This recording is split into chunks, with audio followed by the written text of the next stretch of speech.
우리는 누구나 열등감을 가집니다.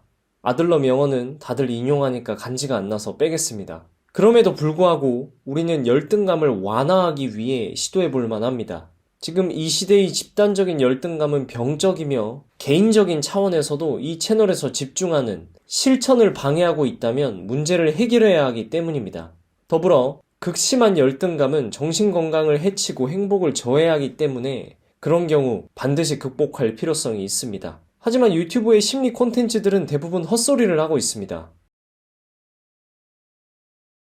그렇게 되는 가장 근본적인 이유는 대중 입맛에 맞추기 때문입니다. 대중이 듣기 좋은 말을 떠먹여주는 것은 당연히 진실과 거리가 멀고 거의 아무 도움도 되지 않습니다. 그 결과가 마음 고쳐먹기를 권유하기 때문입니다. 상대를 인정하고 받아들여라, 과거의 나와만 비교해라, 질투 에너지를 동기부여로 전환시켜라, 거의 대부분 마음 고쳐먹기입니다. 진심으로 고민해보지 않은, 자신이 문제를 경험하고 극복하지 않은 내용을 대중 인기에 영합하기 위해 쥐어 짜내니까 그런 결과가 나오는 것입니다. 실천을 방해하는 수준의 열등감을 완화하는 것은 상당히 어려운 일입니다. 그런 가치 있는 결과를 방구석에서 마음 고쳐먹기라는 쉬운 방법으로 쟁취할 수 있다는 것은 이치에 맞지 않습니다. 잠깐 좋아진 것 같더라도 일시적인 기분일 뿐이며 근본적인 해결은 되지 않습니다.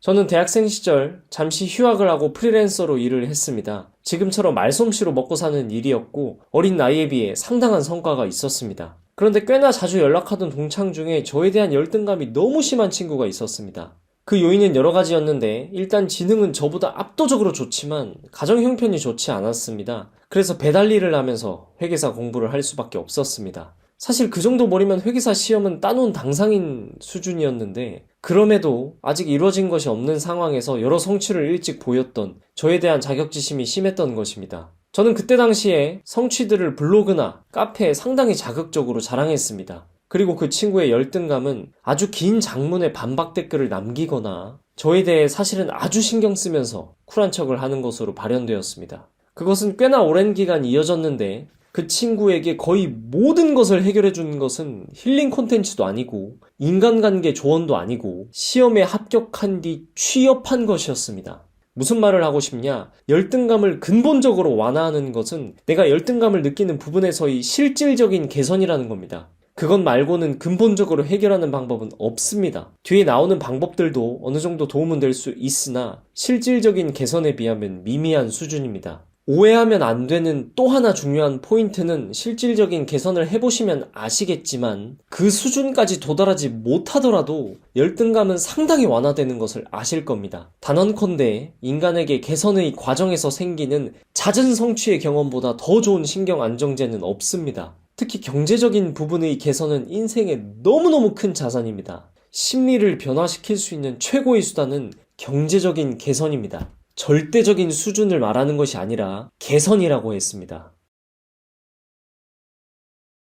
유튜브에 열등감을 다루는 클립들 중에 그나마 괜찮은 것은 단연 조던 피터슨 좌인데 그의 말처럼 인생에 아무 문제도 없는 사람은 없습니다. 거의 대부분의 사람은 열등감을 느낄 때 일부분의 모습을 보고 나머지 대부분을 상상으로 채웁니다. 그래서 그 나머지 부분을 직접 확인해보는 것이 꽤 좋은 경험이 됩니다. 저는 대학 시절 한 교수님에게 상당한 열등감을 느꼈습니다. 엄청난 금수저였고 제가 극복할 수 없는 지능, 제가 갖고 싶은 직업, 차 등 많은 것을 가지고 있었습니다. 우연한 기회가 발단이 되어 저희는 아주 친해지게 되었는데 많은 대화를 나누면서 교수님은 저희 젊음과 건강, 젊은 여자를 사귄다는 것에 상당한 열등감이 있다는 것을 진심으로 느끼게 되었습니다. 그리고 그것이 열등감 완화에 도움이 되었습니다. 또 우연한 기회로 여러 명의 여자 인스타 인플루언서를 아주 가까이에서 지켜볼 기회를 얻었습니다. 그냥 몇 번 본 게 아니라 일을 같이 하고 식사를 같이 하는 등 일과 시간 내 대부분의 시간 동안 근처에 있는 정도였습니다. 당연히 그들은 부유하고 멋지지만 제가 혀를 내둘 정도의 애로사항이 있음을 보고 열등감은 꽤나 완화되었습니다. 물론 내가 만나봤는데 별거 없더라 는 식의 심포도 태도나 추락을 바라는 마음 상태는 경계해야 하지만 진실을 실제로 확인하는 것은 인생에 꽤나 좋은 경험입니다. 인생에 아무 문제도 없다 는 누구의 말을 듣기만 해서는 가슴 뛰는 격언밖에 되지 않기 때문입니다.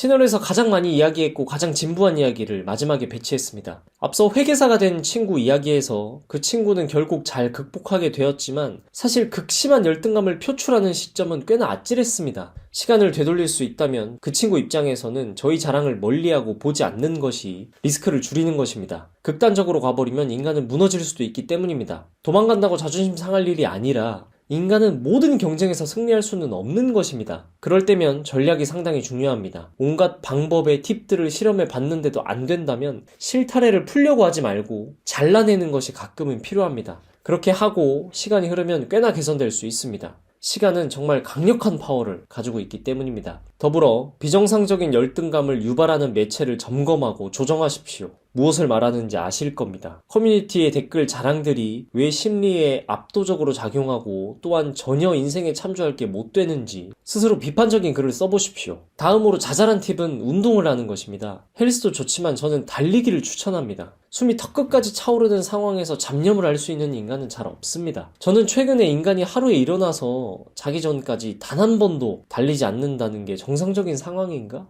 라는 생각을 해보았습니다. 매일 몇 미터씩 개선될 수 있는 달리기는 잦은 성취의 경험을 가지기도 좋은 수단입니다. 제발 마음을 고쳐먹지 말고 실제적인 성취와 환경 개선을 이루십시오.